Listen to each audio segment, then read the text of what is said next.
From the moment you step out of the house into the public, you are telling people how to treat you. You're showing people your boundaries. You're showing people how much they can push you. You're telling people by your behavior, by your demeanor, by your words, by how much you're willing to tolerate. You're telling them how much you're willing to tolerate. And you're telling them what kind of a person you are. Now, many of you already know that, I'm sure. I'm sure you know that. I hope you know that. It's not something revolutionary. And yet many of you don't.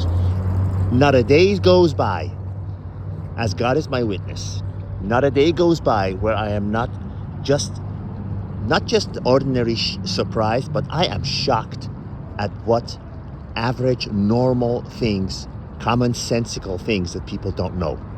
So I'm assuming nothing, and I suggest you do the same in your life. Assume nothing.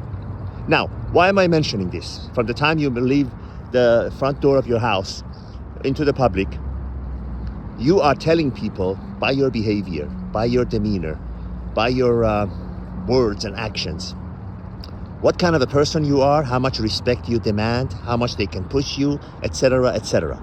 Now, as I said, many of you already know that. Well, what you might not know is that the same thing permeates very much so and even more into your romantic relationships. You, from the moment you are even setting up a date to meet somebody, before you even go out with them, you are on a test floor. You are setting the tone. You know, if you say, let's go have, I would like to have coffee somewhere, such and such place. She says, well, I don't have coffee dates at first. And you say, oh, okay, you don't? So let's go have dinner. That's it. You already lost the game. You might as well cancel the date. And if you're in a relationship with somebody, I don't care if it's the situation I just described, where you haven't even gone out with the person, or it's someone you're already in a relationship with, or it's your wife. You set the tone. If she's walking all over you, if she's stepping on you like a doormat, if she's disrespecting you in private and in public, it's 100% your fault, not hers. Not hers. This, of course, applies to normal situation with normal people that you interact with, but we're talking here about your romantic relationships. With every action that you take, with every bending that you do, with every okay, yes dear that you're saying, you're not earning her respect. You're not earning her love. You're earning her pathetic hatred for you. They cannot help. A woman cannot help but to have utter disrespect and contempt for a man who bends to her will. I don't care what anyone says, anyone on the planet Earth. Maybe I do care about what someone says on Mars, but on planet Earth, I don't care what anyone says. This is the truth you could tattoo on your forehead. I especially don't care what those other losers who call themselves relationship experts and relationship coaches say. They know less than the average person.